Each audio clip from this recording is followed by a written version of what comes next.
Ma'asyiral muslimin yang dimuliakan Allah Subhanahu wa taala, apa maksudnya perniagaan yang tidak merugi selamanya ini? Padahal dalam dunia perniagaan yang namanya jual beli pasti ada untung dan rugi. Tapi ada satu perniagaan yang kalau kita lakukan maka Anda tidak akan pernah rugi selamanya. Artinya yang ada hanya untung dan untung saja. Itulah perniagaan yang kita lakukan dengan Allah Subhanahu wa taala. At-tijaratu ma'allah. Berdagang dengan Allah Subhanahu wa taala. Ma'asyiral muslimin wal muslimat rahimani wa rahimakumullah.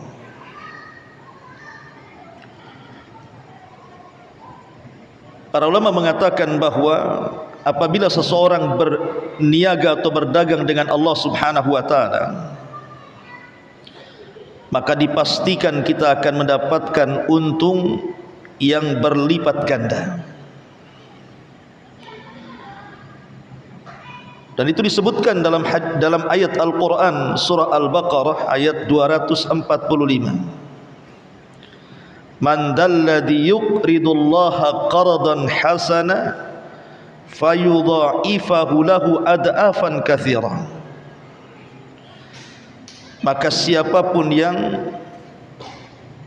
berniaga dengan Allah Subhanahu wa taala dengan perniagaan yang baik, maka Allah Subhanahu wa taala akan lipat gandakan kepadanya keuntungan yang sangat banyak. Dan keuntungan yang kita raih dari Allah Subhanahu wa taala itu la hasra fi, tidak ada batas sama sekali. Ma'asyiral muslimin wal muslimat rahimani wa rahimakumullah. Saya akan sebutkan 4 ayat dalam perkara ini. Pertama, surah At-Taubah ayat 111. Yang kedua, surah An-Nur ayat 36 sampai 38.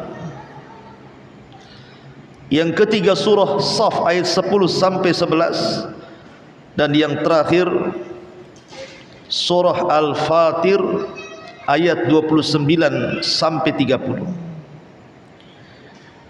Ayat-ayat inilah yang menjelaskan kepada kita tentang perniagaan dengan Allah Subhanahu wa taala. Baik, kita akan baca surah At-Taubah ayat 111 dulu. Allah Subhanahu wa taala berfirman, innallaha ashtara minal mu'minina anfusahum wa amwalahum bi anna lahumul jannah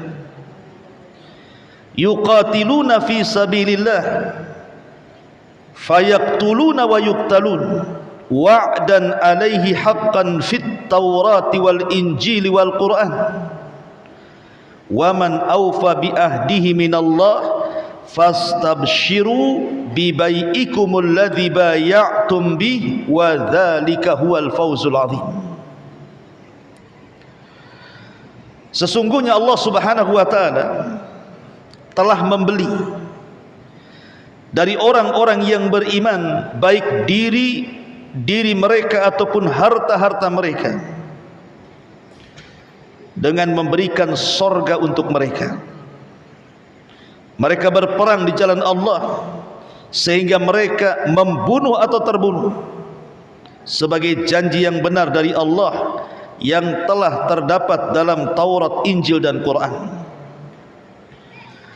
Dan siapakah yang lebih menepati janjinya selain daripada Allah? Maka bergembiralah dengan jual beli yang telah kalian lakukan itu, yang demikian itu adalah kemenangan yang sangat-sangat besar. Perhatikan ayat ini, ikhwan. At-Taubah ayat 111 ini. Kita tahu bahwa pokok dalam jual beli itu harus ada 4 perkara.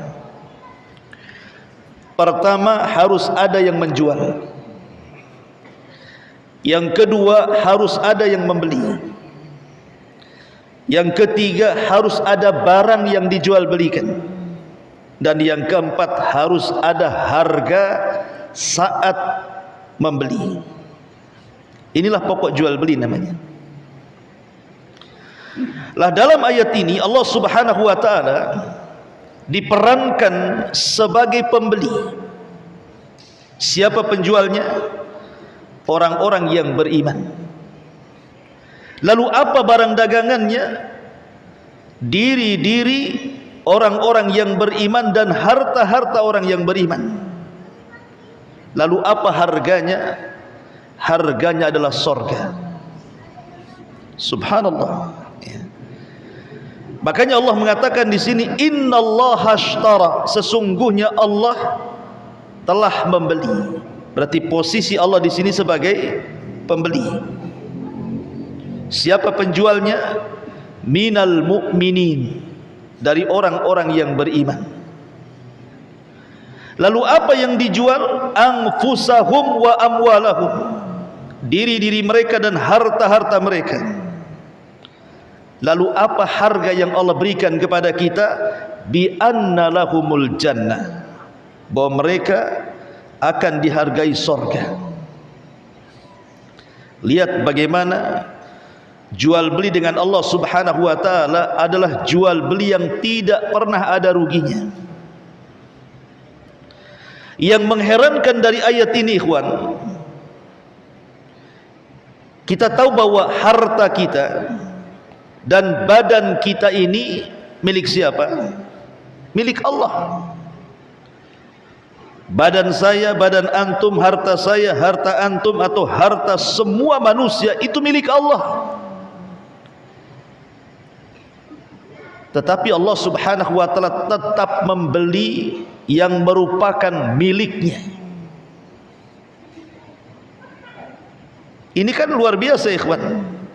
Seandainya kemudian saya titipkan sepeda motor kepada antum, kemudian saya katakan saya belilah motor itu, padahal itu motor saya. Harganya berapa Ustaz? Saya kasih harga 1 miliar. Untung gak antum? Untung lah. Tak punya barang, barang orang diperjualbelikan, dapat uang, kan untung namanya. Itulah berjual beli dengan Allah Subhanahu wa taala. Diri kita ini milik Allah, harta kita milik Allah, tapi Allah beli yang merupakan miliknya. Kemudian Allah hargai lagi dengan surga. Yang lebih mengherankan dalam ayat ini, setelah Allah beri ataupun setelah Allah membeli jiwa kita dan harta kita dengan surga, Allah tidak mengambil jiwa dan harta kita, tetap harta dan jiwa itu ada pada diri kita. Agak luar biasa, ya. Itulah jual beli dengan Allah Subhanahu wa taala, ikhwan. Makanya Allah mengatakan, innallaha ashtara minal mu'minina anfusahum wa amwalahum bi anna lahumul jannah. Sesungguhnya Allah telah membeli dari orang-orang yang beriman, baik diri-diri mereka ataupun harta-harta mereka, dengan harga surga untuk mereka. Kemudian di ujung ayat Allah katakan apa? Waman awfa bi ahdihi minallah, dan siapakah yang lebih menepati janjinya selain daripada Allah. Ketika Allah Subhanahu wa taala membeli diri dan harta kita kemudian dihargai dengan surga, maka tidak mungkin Allah ingkari janjinya. Makanya Allah Subhanahu wa taala mengatakan, fastabshiru bi bai'ikumul ladzi bay'tum bi wa dzalikal fawzul azim. Maka bahagialah, bergembiralah dengan jual beli yang telah kalian lakukan dengan Allah itu, karena yang demikian adalah kemenangan yang sangat besar. Ma'asyiral muslimin yang dimuliakan Allah Subhanahu wa taala, jual beli itu ada 3 macam. Ada jual beli berniaga dengan Allah Subhanahu wa taala. Ada jual beli berniaga dengan manusia, dan ada jual beli berniaga dengan syaitan. Saya ulang, ada orang yang berniaga dengan Allah, ada orang yang berniaga dengan manusia, dan ada yang berniaga dengan syaitan. Nabi SAW mengatakan dalam sebuah hadis yang dikeluarkan Imam Muslim, hadis dari Abi Malik Al-Harith bin Asim Al-Ash'ari radhiyallahu anhu, orang berusaha untuk keluar, lalu ia pertaruhkan dirinya dalam jual belinya, famu'tiku, hati orang-orang yang menyekutukan Allah Subhanahu wa taala, dukun-dukun, bomo-bomo, peramal dan yamnya, atau orang yang percaya dengan klinik jimat dan pergi ke tempat-tempat keramat kemudian meminta-minta kepada kuburan orang-orang yang diwalikan dan bikin rugi. Bagaimana tidak kita gambarkan, Allah ketika membeli sesuatu kepada kita itu, yang dibelinya adalah barang yang merupakan miliknya. Yusabbihu lahu fiha bil ghuduwi wal asar rijalun bai'un an dzikri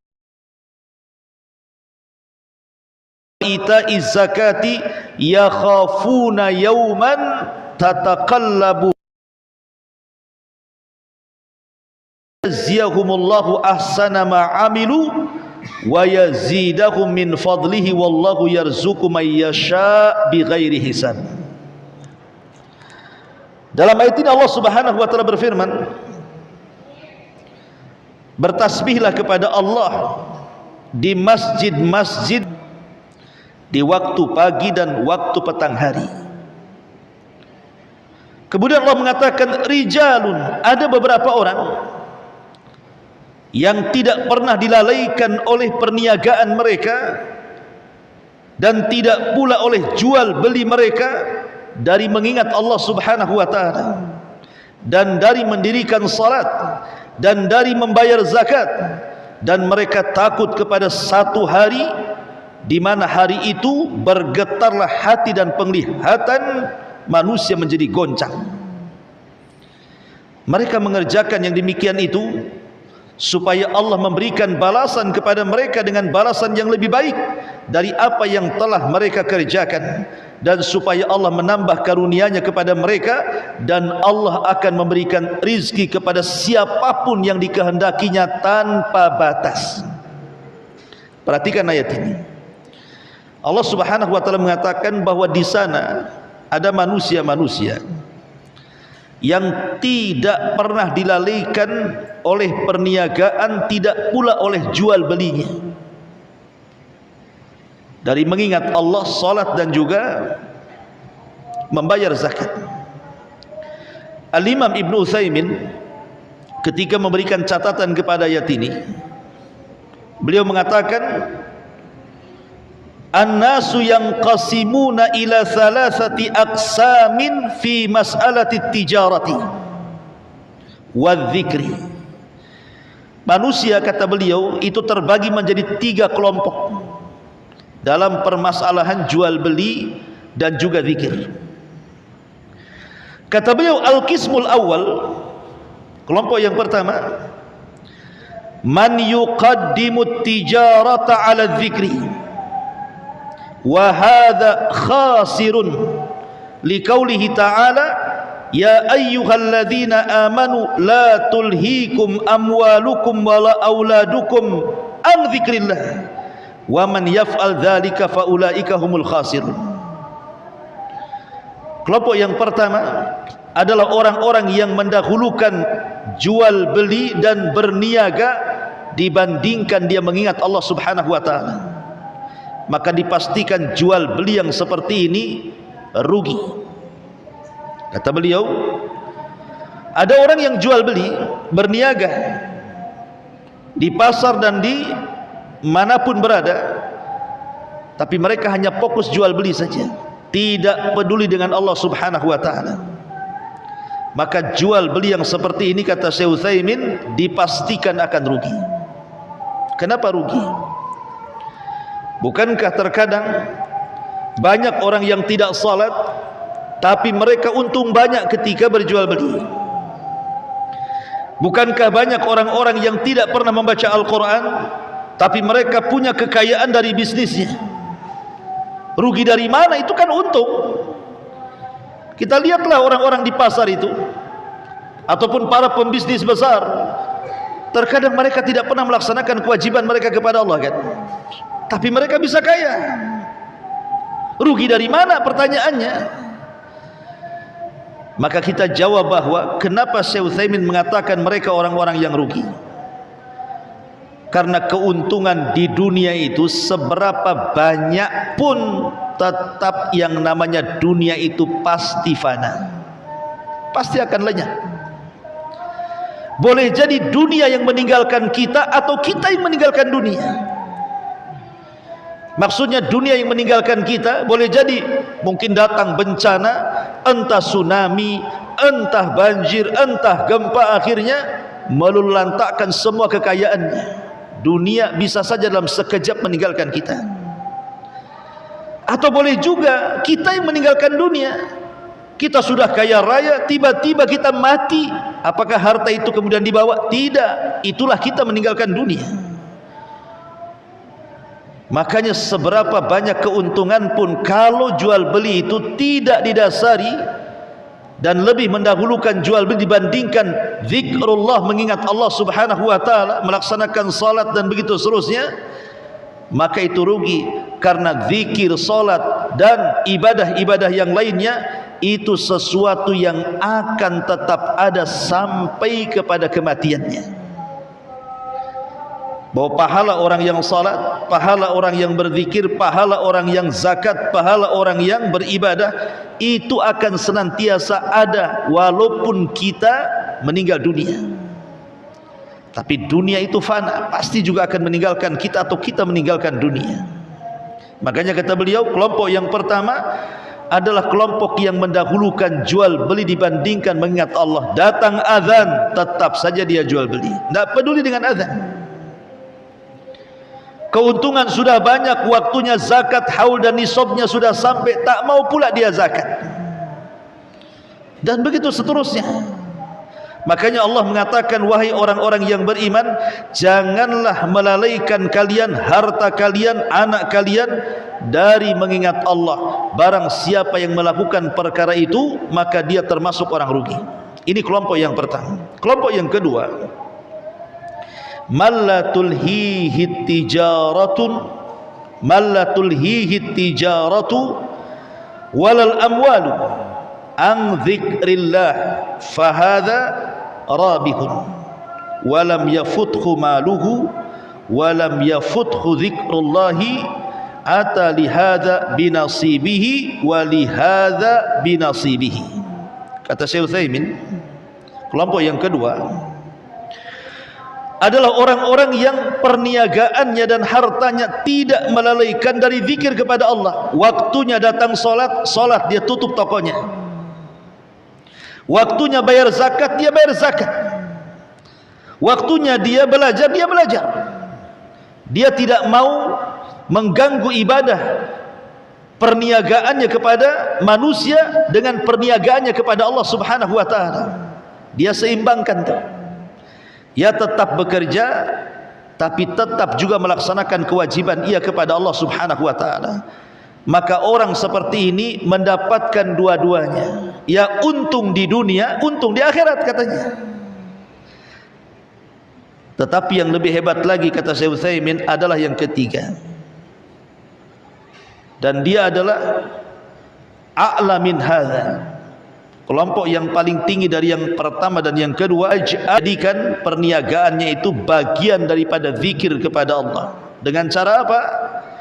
Bihaitsu yuqsadu bihadhihi tijarati al-isti'anatu ala ta'ati rabbih wa ala badli amwalihi fima yarda rabb.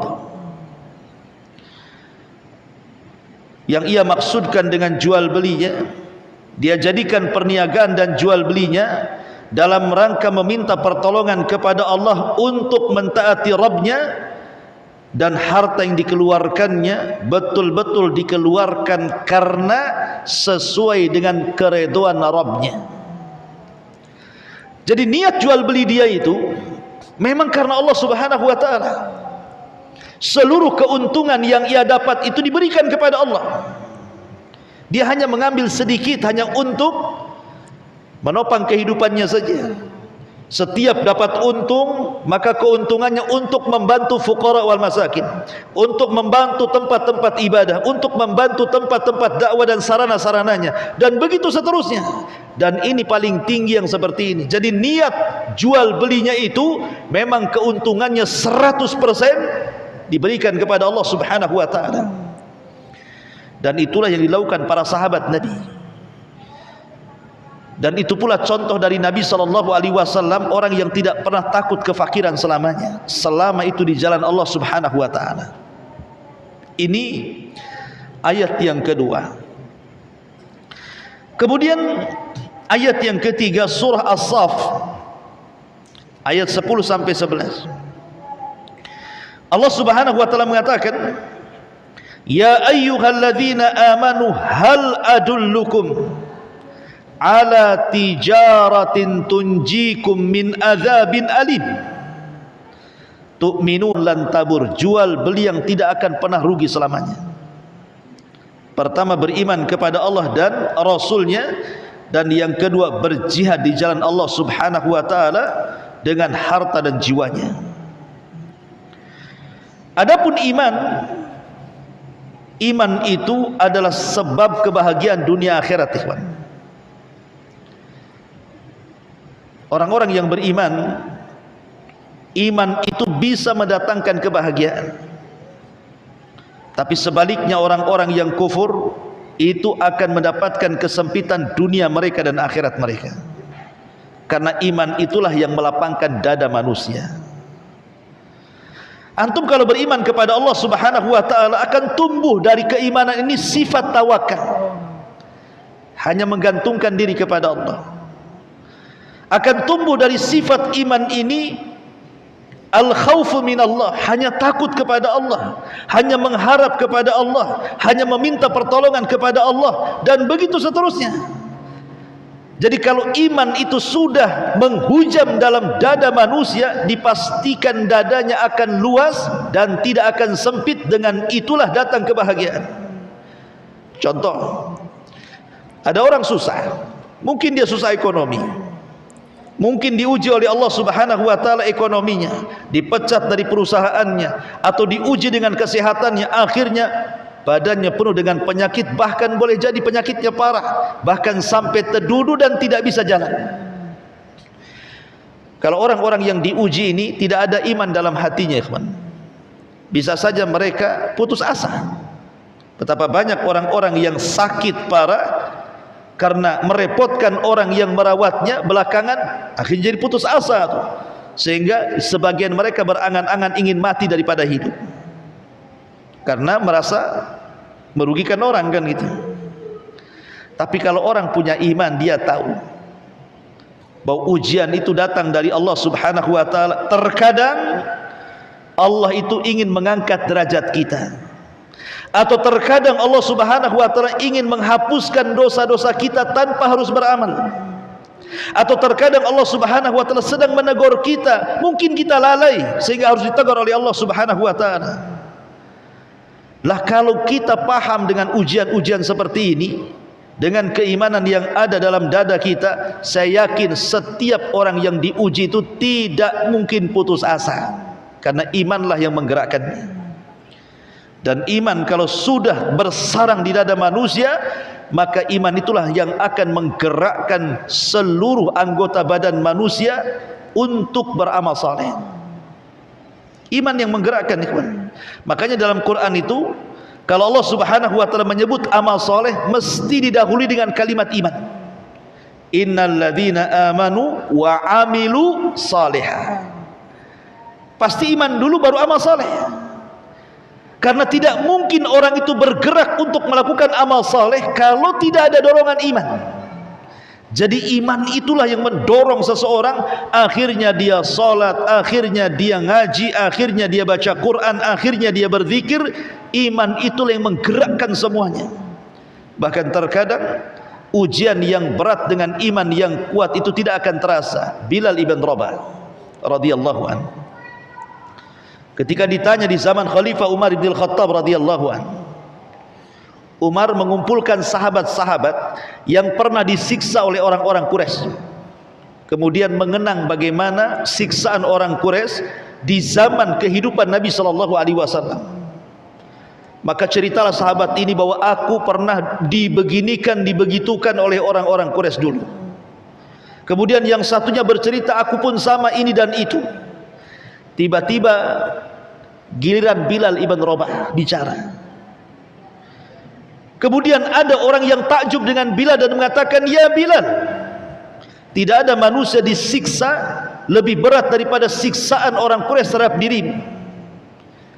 Tapi kami menyaksikan seolah-olah keperitan siksaan itu tidak pernah engkau rasakan. Macam mana caranya? Bagaimana Bilal itu disiksa habis-habisan, yang mecut berhenti karena capek, tapi Bilal bin Rabah tidak pernah kemudian mengalah dan tetap lisannya mengatakan ahadul ahad, ahadul ahad, seolah-olah menikmati siksaan itu. Maka jawaban Bilal ibn Rabah radhiyallahu an, mungkin jawaban dia biasa-biasa saja, tapi bagi kita luar biasa, ikhwan. Apa kata Bilal? Kenapa aku tidak pernah merasakan siksaan orang-orang yang menyiksaku kala itu, kata Bilal? Karena aku campurkan halawatul iman bimararatil adzab. Aku coba mencampur adukkan antara manisnya keimanan dan peritnya siksaan. Rupanya manisnya keimanan itu melupakan peritnya siksaan, kata Bilal. Itulah buah daripada iman kepada Allah subhanahu wa ta'ala, ikhwan. Kalau masih punya iman yang kuat, ujian apapun bisa dilewati bagi dia. Makanya kenapa Nabi SAW sampai mengatakan ajaban li amril mu'min, katanya. Sungguh mengherankan perkaranya orang-orang yang beriman itu. In asabathu dharra sabara fakana khairan lahu. Kalau ditimpa musibah kepada orang-orang yang beriman, dia bisa sabar. Wa in asabathu syarra syakara fakana khairan lahu. Dan kalau ditimpa sebuah nikmat karunia, kebahagiaan, dia pun mampu bersyukur, dan dua-duanya baik bagi seorang yang beriman, kata Rasul. Baik ditimpa musibah, dia bisa bersabar. Baik diberikan nikmat, dia bisa bersyukur. Dua-duanya baik bagi orang yang beriman. Tapi kenyataannya kan tidak demikian, kan? Kita ini merasa baik kalau dikasih nikmat. Nah, baru baik hidup saya. Alhamdulillah, senang. Gaji besar, rumah besar, kendaraan mewah, mau ke mall pun tinggal belanja, istri solehah, senang. Giliran dia sakit, ngeluh dia. Aduh sakit, tak tahu, pinjam uang pun gak ada yang kasih. Mau ke rumah sakit gimana? Pokoknya ngeluh aja hidupnya, kan? Tapi orang yang beriman tidak. Ketika ditimpa musibah dia sabar, ketika diberikan nikmat dia bersyukur. Dua-duanya sama, sebuah kebaikan bagi orang-orang yang beriman, dan itu buah keimanan namanya. Kemudian yang kedua, di antara jual beli dalam ayat ini adalah orang-orang yang berjihad di jalan Allah subhanahu wa ta'ala.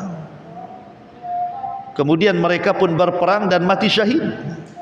Maka Allah mengatakan, wala tahsabannal ladzina qutilu fi sabilillahi amwatan bal ahya inda rabbihim yurzakun.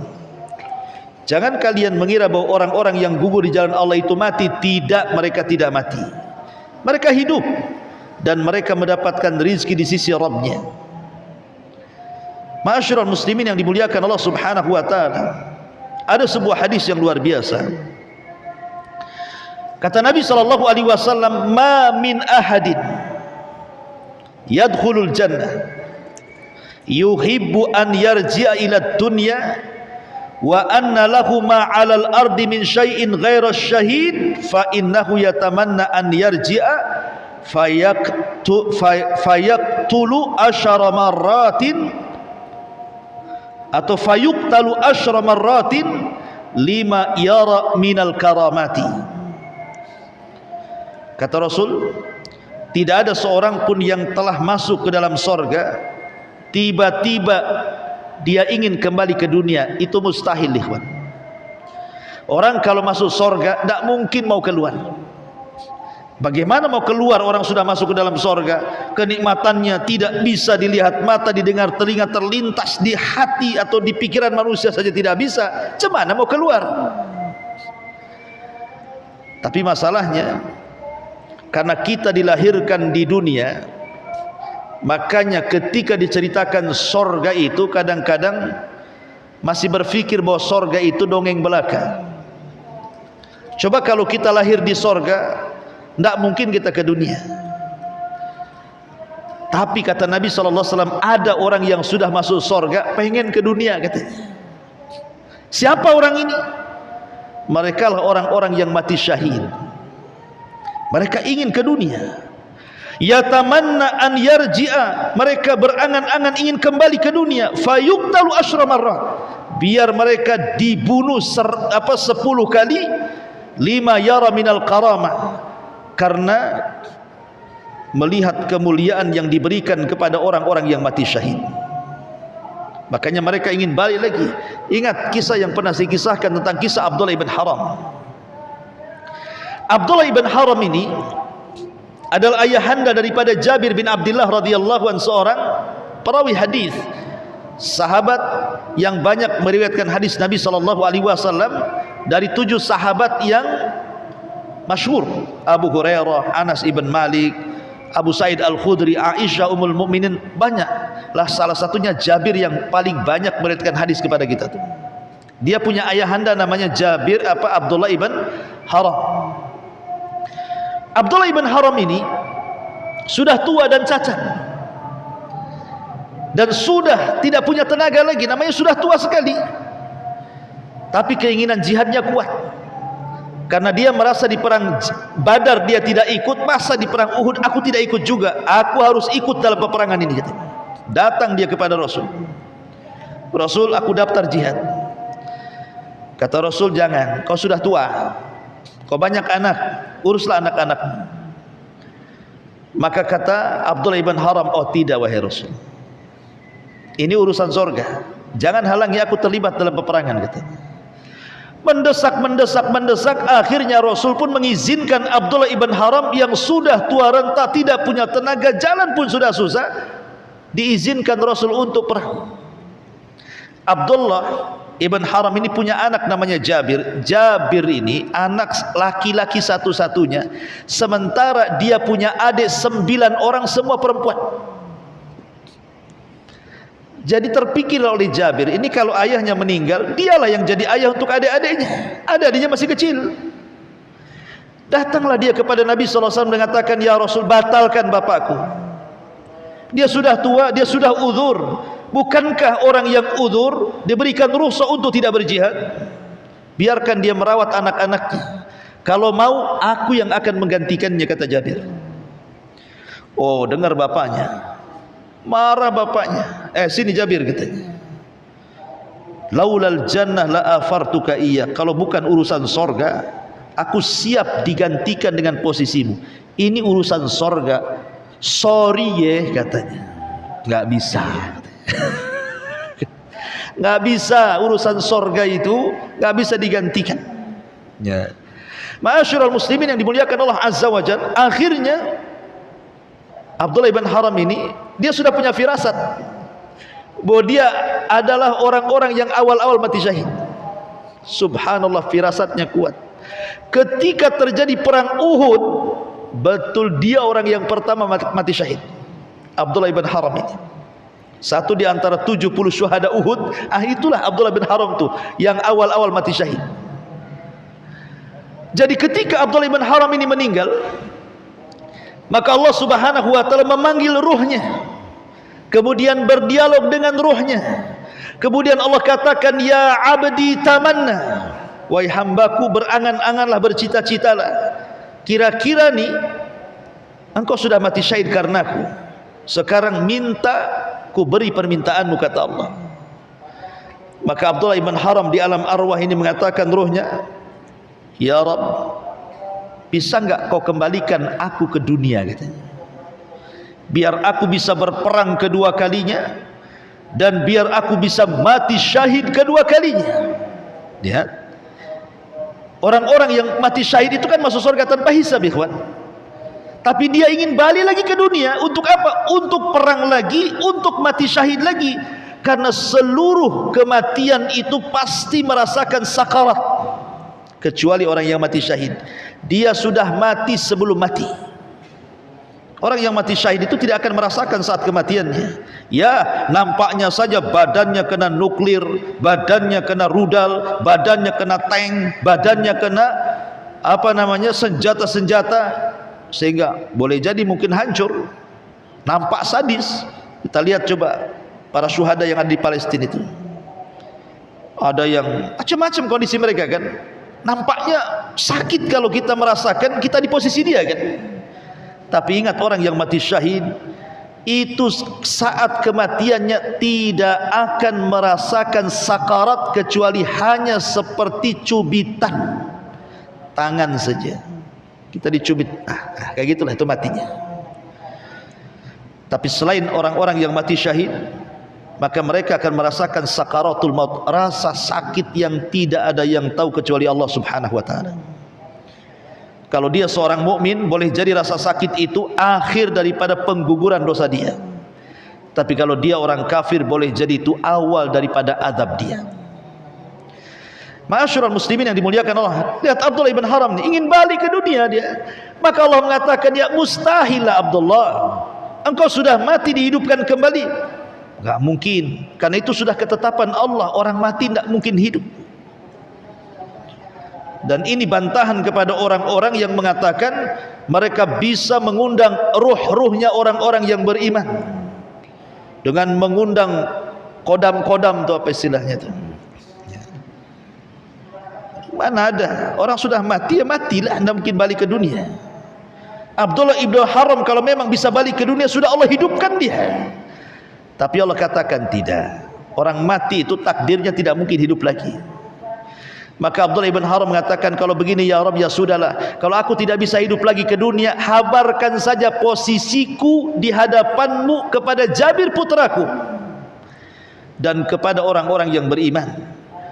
Maka Allah Subhanahu wa taala turunkan ayat, wala tahsabannalladzina qutilu fi sabilillahi amwatan bal ahya inda rabbihim yurzakun. Turun surah Al-Imran ayat 169, menghabarkan tentang Abdullah ibn Haram yang sudah mati.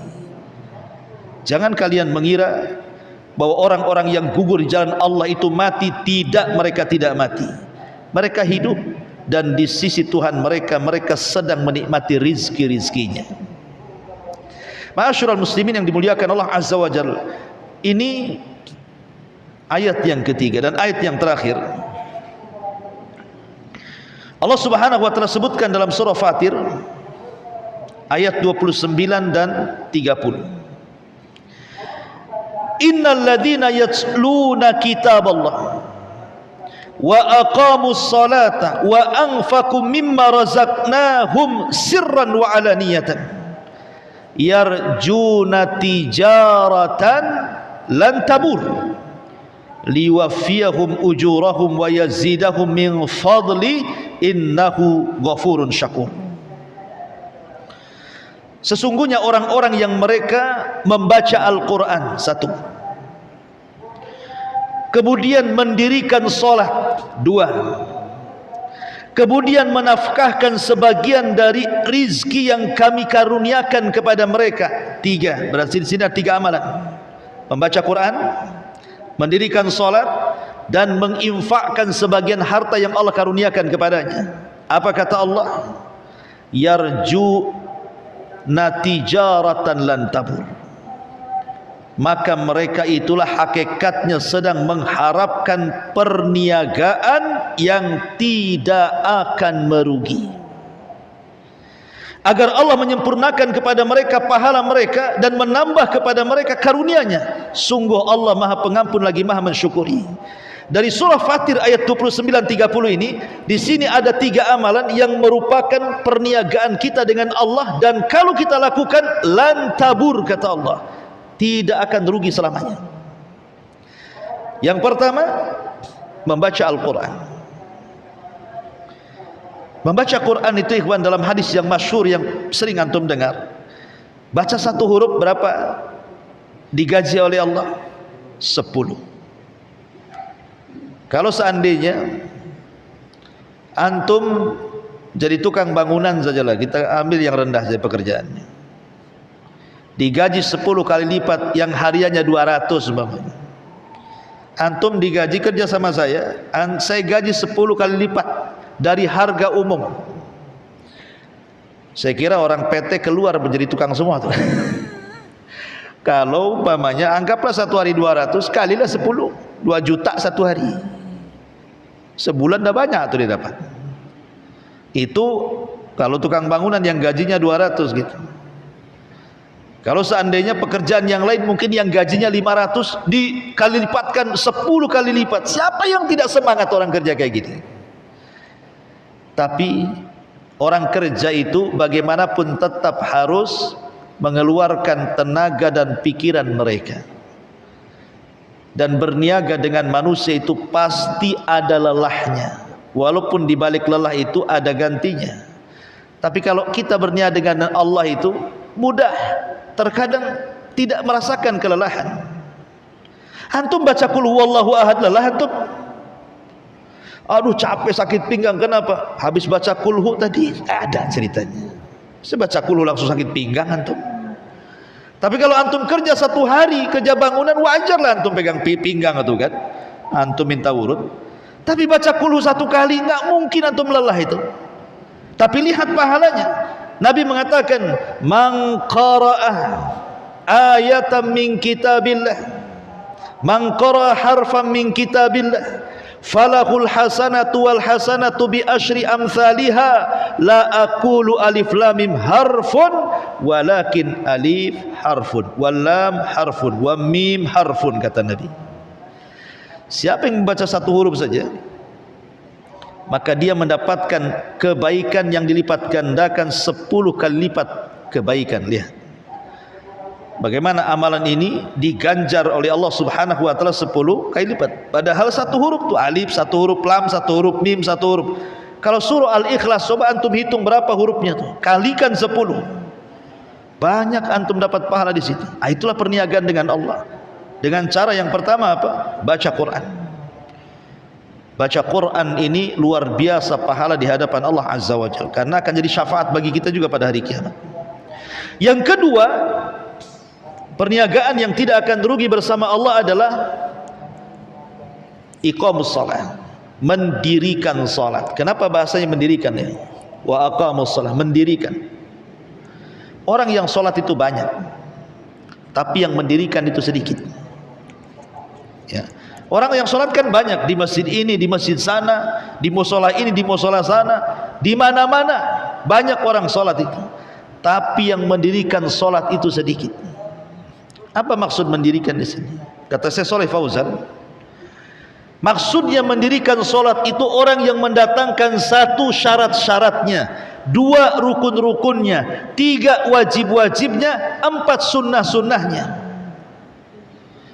Ini sedikit sekali. Memang orang sholat banyak, tapi lihat ruku saja kadang-kadang tidak lurus, kadang-kadang main cepat-cepat saja, sujud saja main ngebut-ngebut saja, kadang-kadang tidak tumakninah, kadang-kadang tidak khusyuk, kadang-kadang wudunya enggak benar, cemana pula sholatnya mau benar. Lah kadang-kadang pakaiannya juga tidak rapi. Kalau menghadap Pak Wali saja rapi, kalau menghadap Allah itu pula pakai kaos oblong umpamanya. Ya kan banyak yang seperti ini. Makanya saya katakan orang yang sholat banyak, tapi yang mendirikan solat itu sedikit. Makanya orang-orang yang mendirikan solat itu mereka sedang melakukan perniagaan dengan Allah Subhanahu wa taala lan tabur, yang tidak mungkin rugi selamanya. Dan yang terakhir adalah orang-orang yang berinfak di jalan Allah baik terang-terangan ataupun sembunyi-sembunyi. Di zaman Nabi sallallahu alaihi wasallam ada seorang sahabat namanya Abu Dahda radhiyallahu anhu.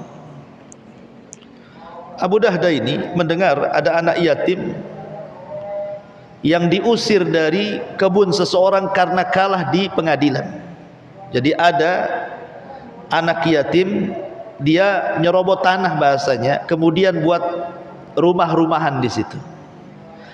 Yang punya tanah marah, akhirnya diambil. Kata anak yatim, ini tanah bapak saya. Kata yang punya tanah, itu tanah saya. Datanglah ke mahkamah pengadilan, kalah anak yatim itu.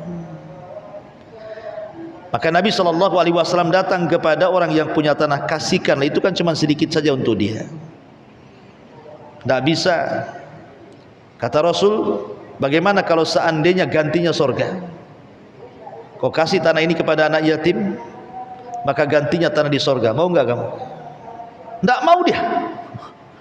Akhirnya kemudian datanglah Abu Dahda radhiyallahu anhu ini. Kemudian melobi orang yang punya tanah, wahai fulan, tanahmu kan jauh dari kota, tanahku ada di kota satu tuh. Kalau tukar mau enggak? Tanah antum di Jabal Uhud atau di Beliung, tanah saya di Nagoya, sama-sama 1 hektar. Mau enggak ditukar? Maulah, kalau enggak mau bego dia. Harga di tengah kota berapa, harga di sini berapa kan gitu kan. Akhirnya apa? Mau ditukar. Setelah ditukar tanahnya, maka Abu Dahda mengatakan kepada anak yatimna, ambillah tanah ini untukmu. Subhanallah. Ketika Abu Dahda radhiyallahu an kemudian sudah menginfakkan hartanya kepada anak yatim ini, karena dia mendengar Nabi SAW, siapa yang memberikan tanah ini kepada anak yatim maka sebagai gantinya tanah di sorga. Dia ingin mendapatkan tanah di sorga, ingin berjual beli dengan Allah ya. Akhirnya setelah deal-dealan itu, dia pulang. Istrinya Ummu Dahda masih ada di kebun itu. Abu Dahda tidak mau masuk ke kebun yang sudah dibarter, diinfakkan karena Allah itu. Dia berteriak saja dari luar, ya Ummu Dahda ukhruji, wahai Ummu Dahda keluar, sungguh aku sudah infakkan kebun itu di jalan Allah, katanya. Kira-kira kalau istri antum di posisi Ummu Dahda, apa nggak ngereweng tuh? Bang kok dikasih, jual lah.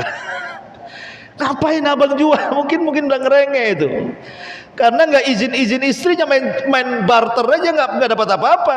Karena berniaga dengan Allah itu memang perlu iman nih, kawan. Karena surga itu kan memang tidak tampak kan gitu. Hanya cerita saja, cerita nikmat-nikmat. Karena kita belum masuk ke dalamnya. Kalau nggak yakin dengan surga itu, nggak mungkin orang itu berniaga dengan Allah, ikhwan. Tapi hanya orang-orang yang yakin berniaga dengan Allah Subhanahu wa taala. Sampai ketika hijrah, ada seorang sahabat namanya Suhaib Ar-Rumi. Suhaib Ar-Rumi radhiyallahu anhu. Suhaib Ar-Rumi ini dia orang Romawi, bukan orang Arab. Dia mendengar bahwa di Mekah itu akan ada seorang nabi, karena dulunya dia seorang Nasrani. Dia dapat kabar dari pendetanya bahwa di Mekah akan muncul seorang nabi. Berangkat Suhaib Ar-Rumi ini dari Rum ke Mekah. Sampai di Mekah belum ada nabinya, belum muncul. Karena dia seorang peniaga yang ulung, akhirnya sambil menunggu munculnya kenabian itu, berniagalah dia di Mekah. Akhirnya jadi orang kaya. Suhaib Ar-Rumi ini orang Romawi, hijrah ke Mekah, kemudian berniaga, jadi orang kaya. Ketika itu sampailah di musim kenabian, Rasul muncul. Ketika Suhaib memperhatikan apakah nabi yang mengaku nabi di Mekah itu betul dia nabi, dicocokkan dengan kabar yang pernah dia dapat dari rahib dan pendetanya, rupanya cocok, masuk Islamlah Suhaib kepada Nabi SAW. Tapi Suhaib karena dia orang asing di situ, tidak luput dari siksaan orang-orang Quraisy. Dia pernah disiksa sampai semaput, bahasa kitanya, sampai tidak bisa berpikir, pingsan, error otaknya. Tapi dia memang orang cerdas. Ketika hijrah, dia bawa separuh hartanya dan dihadang oleh orang-orang Quraisy. Kata orang Quraisy, "Ya Suhaib, ataina su'luka. Dulu kau datang ke Mekah kau miskin, sekarang kau kaya, kau mau datangkan kekayaanmu kau bawa ke Madinah?" Oh, tidak bisa. Tinggalkan kekayaanmu di Mekah, kata orang-orang Quraisy ini. Suhaib Ar-Rumi, dia seorang pemanah dan dia bawa busur panah dan anak panah. Kemudian kata Suhaib, "Kalian tahu siapa aku? Aku pemanah ulung. Dan kalian tahu itu. Seandainya seluruh anak-anak panahku yang ada di belakangku kulesatkan kepada kalian, saya yakin semua akan menyasar kepada kalian.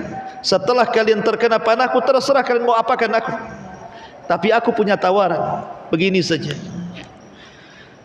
Jangan halangi aku hijrah. Kalau engkau ingin hartaku, ambil. Akan kutunjukkan di mana-mana hartaku, ambil oleh kalian. Tapi biarkan aku hijrah," katanya. Akhirnya dia sepakat. Maka Suhaib pun menyerahkan harta yang dibawanya, menunjukkan gudang-gudang harta di Mekah. Dia pun berangkat tanpa membawa harta kecuali pakaian yang melekat di badan saja. Berangkat dia ke Madinah. Rupanya Nabi SAW mendengar. Ya tentu Nabi SAW mendengarkan karena diberitahu Allah lewat Jibril tentang apa yang dilakukan oleh Suhaib Ar-Rumi ini. Ketika sampai saja Suhaib Ar-Rumi ke Madinah berjumpa dengan Rasul, apa kata Rasul? "Rabiha bai'u Abi Yahya. Rabiha bai'u Abi Yahya," kata Rasul. Sungguh beruntung perniagaannya Abu Yahya. Abu Yahya kunyah daripada Suhaib Ar-Rumi. Sungguh beruntung perniagaan wahai Abu Yahya, katanya.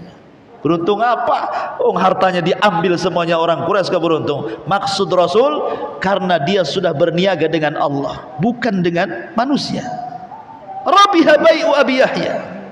Sungguh beruntung perniagaan wahai Abu Yahya. Nggak ada masalah hartamu diambil semuanya, tapi nanti Allah akan ganti, kata Rasul. Dari sini turun ayat surah Al-Baqarah, "Wa minan nasi man yashri nafsahu ibtigha'a mardatillahi wallahu raufum bil ibad." Dan di antara manusia ada orang-orang yang mengorbankan dirinya untuk mencari keridhaan Allah, dan Allah Maha Penyantun kepada hamba-hambanya. Dialah Suhaib Ar-Rumi yang sudah berniaga dengan Allah Subhanahu wa ta'ala. Kemudian pembahasan terakhir, ikhwatu fiddin, dalam tijarah perniagaan dengan Allah Subhanahu wa ta'ala tentu ada fikihnya. Solat saja ada fikihnya, fikih solat. Toharoh juga ada fikihnya, fikih toharoh, kan. Maka juga berniaga dengan Allah juga ada fikihnya. Fikih at-tijarah ma'allah. Apa fikihnya? Maksudnya fikihnya itu bagaimana caranya ketika kita berniaga dengan Allah itu betul-betul mendapatkan keuntungan dan tidak akan pernah rugi. Bagaimana caranya? Pertama, berniagalah dengan Allah dengan keikhlasan. Karena ada orang-orang yang nanti pada hari kiamat dia membawa pahala sebesar gunung Tihama. Besar gunung Tihama itu, menghadap Allah bawa pahala sebesar itu. Karena ketika di dunia dia kumpulkan tuh pahala-pahala yang sebanyak itu. Tiba-tiba ketika di hadapan Allah, faja'alaha haba'an mansura. Allah hilangkan pahala di hadapannya. Enggak ada guna pahalanya.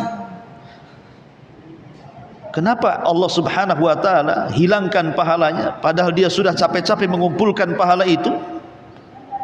Rupanya kesalahannya satu. Ya, kalau dia beramal di hadapan manusia nampak solehnya. Kalau berhadapan dengan manusia saat melakukan ibadah nampak baiknya. Pencitraan dalam ibadah mungkin bahasa kitanya. Tapi ketika dia bersendirian, yang tidak ada yang tahu kecuali dia dengan Allah, idza khalau bimaharimillahi tahaquha, kata Rasul. Kalau dia sedang bersendirian dengan Allah, dia pun berani merobek-robek keharaman Allah Subhanahu wa taala. Bermaksiat tidak terang-terangan. Kenapa? Karena tidak ada keikhlasan. Kalau ada keikhlasan, maka hati orang yang ikhlas itu tidak akan berubah. Mau dipuji, ya itulah hati dia. Mau dicela, itu juga hati dia. Hati orang yang ikhlas itu tidak akan berubah, ikhwan. Dipuji tidak besar kepala, dihina pula tidak merasa hina.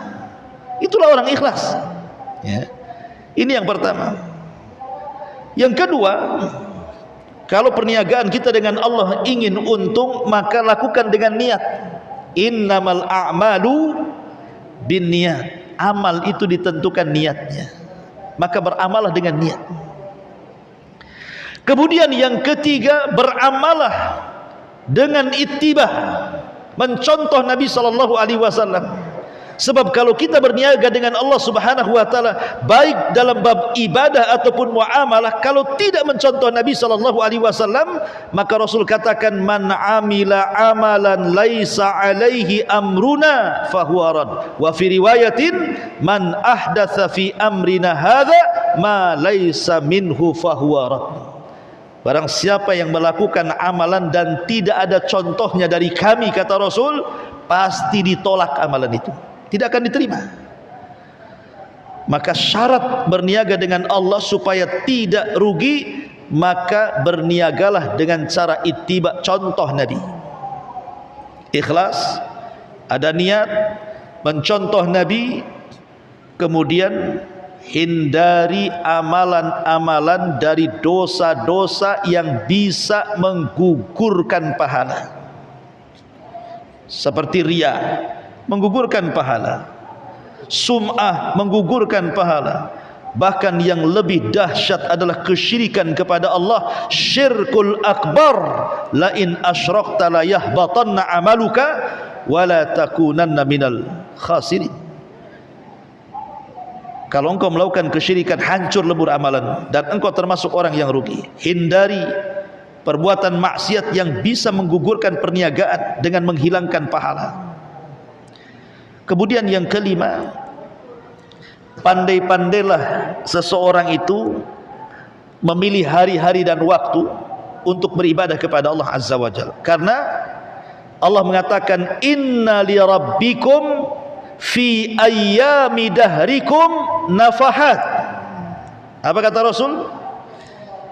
Sesungguhnya bagi Rabb kalian dalam hari-hari tahunan kalian itu ada nafahat.